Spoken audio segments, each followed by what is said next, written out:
The beautiful chime you just heard is one of our guiding intentions here at Shed Children's Campus. We are located on the beautiful grounds of Phillips Academy. With over 2 acres of natural beauty for us to explore, we offer your child a truly unique experience to be curious and play in nature. Our entire campus lives and breathes with the Reggio Emilia philosophy, respecting the whole child. Children spend each day exploring and growing. Our educators respect a child's natural, innate curiosity and give the children the space to grow and to learn. What makes us unique and blessed is our home. Our grounds are perfect for our children to explore nature and the great outdoors in all 4 seasons. We have over 15 organic gardens that children farm, play, and learn. We are close to downtown Andover. Our children love their walks to the library, to the police and fire station, to the historical museum, Rabbit Pond, and the bird sanctuary, which makes us one with our community. It's an absolutely wonderful place, and it's an honor to be on the board. I've been a part of the board for about 8 or 9 years now.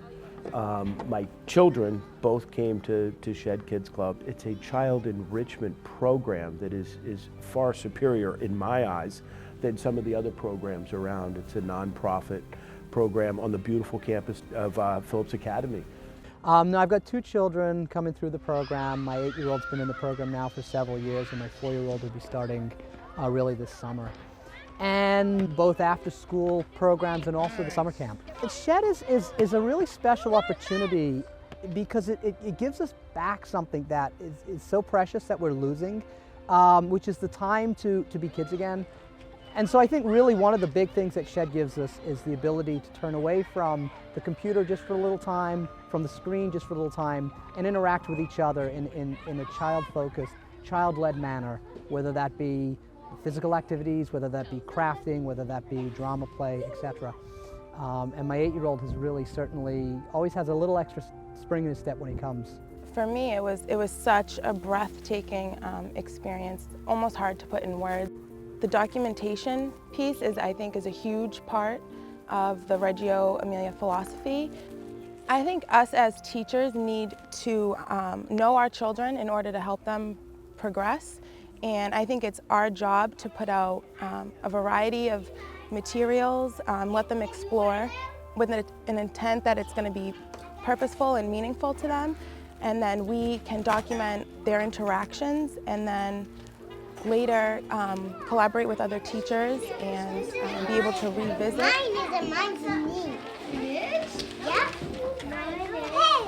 Reggio was the most overwhelming experience, but in such an amazing way. You want to try to remember everything that you're seeing and bring it back to you and share with the families and your co-teachers here. One of the biggest impacts it had on me was when we visited a school with children in it. Walking around the school, you only heard children's voices. You didn't hear adults. You heard a lot of children's questions, they're talking, which just showed that it's very child-led.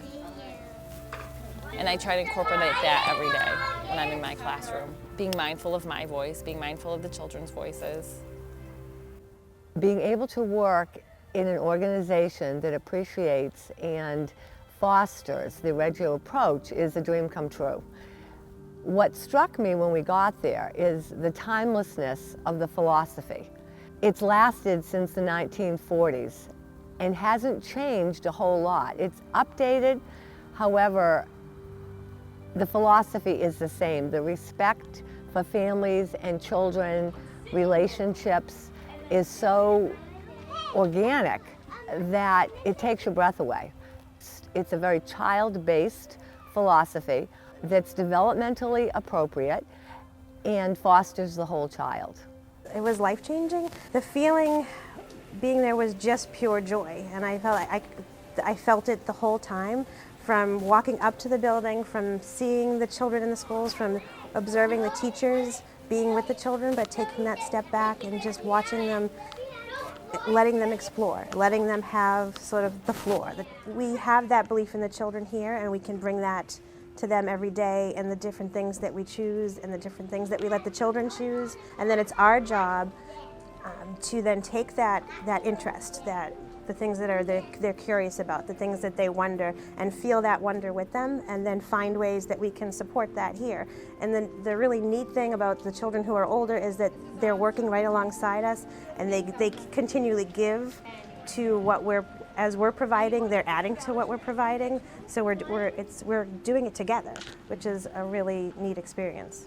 I think Reggio, because it's going back to the belief in children.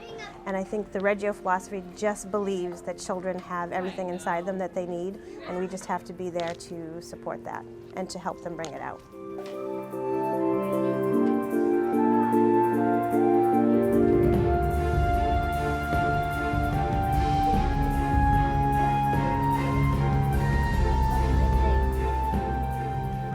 Begin by talking about the history of our organization, saying that we've been around for 30 years.